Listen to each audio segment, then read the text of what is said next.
Somewhere at the bottom of the Pacific Ocean lies a massive limestone disk. It was lost during a violent storm centuries ago, and no living human has ever laid eyes on it since. Yet, despite being completely submerged and physically unrecoverable, this specific submerged stone is still actively used to purchase land on the island of Yap today. These are the Rai Stones of Yap. Carved by a geographically isolated Micronesian community, these massive limestone disks can weigh up to 4 metric tons. Running a daily economy with a 4-ton rock is a logistical nightmare. It won't fit in a pocket, it can't be broken for change, and dragging it is often impossible. The Yapese solved this by separating the legal ownership of the money from its physical location. Long before modern banking, they engineered a highly sophisticated system of intangible ownership that functioned entirely through community memory.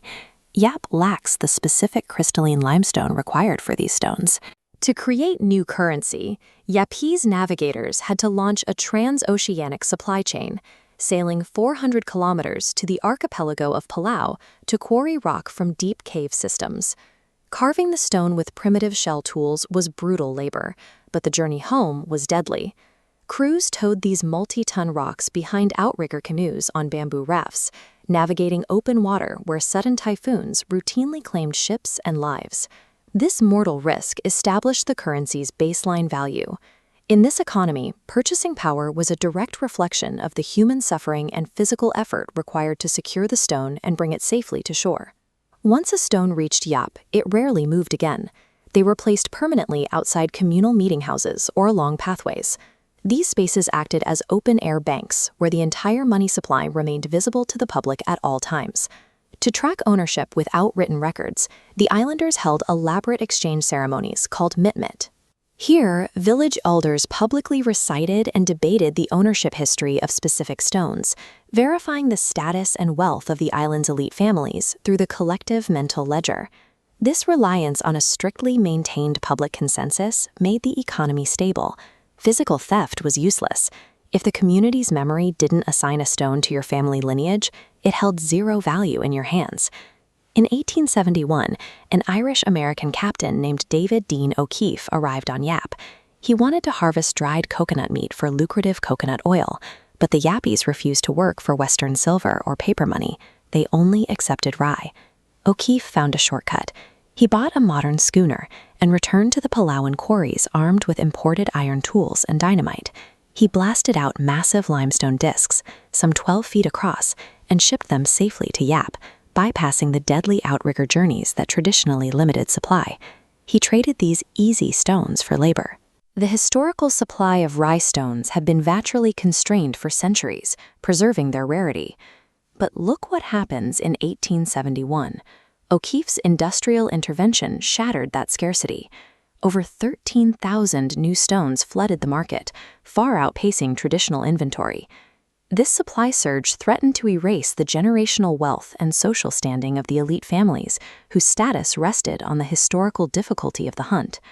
The sudden influx of effortless money put Yap's entire social hierarchy on the brink of collapse. The tribal chiefs responded with a foundational shift in the community's valuation rules. They decided to change how the oral ledger weighed the worth of a stone. The chiefs decreed that O'Keefe stones were practically worthless. Because they were collected with modern tools and ships, they lacked the historical narrative of suffering and ancestral blood that gave the currency its weight. The older, rougher stones, quarried with primitive tools and transported through high-risk navigation, retained premium purchasing power. They remained the true store of value because their cost could not be faked. By devaluing effortless production, the Yapese defended their economy. They reaffirmed that the value resided in the human narrative of the voyage, rather than the physical composition of the limestone. Today, scholars and cryptographers study the Rai system as an ancient analog to decentralized finance. It is a physical map of the same problems modern blockchain technology tries to solve. While the US dollar is used for daily trade, the historic Rai stones remain protected cultural assets. They are still used today to settle major legal damages and resolve political conflicts, operating as a parallel record of the island's history. The system proves that money functions as a record of trust. existing independently of any specific material utility. It is an agreement between people, made tangible through a shared story. Modern researchers are currently using side-scan sonar to scan the seafloor between Palau and Yap, attempting to locate thousands of stones lost centuries ago. But if we find those stones without the oral history of who owned them, they are just limestone. Their value died when the people who remembered the ledger passed away, reminding us that when a community loses its shared memory, its wealth disappears with it.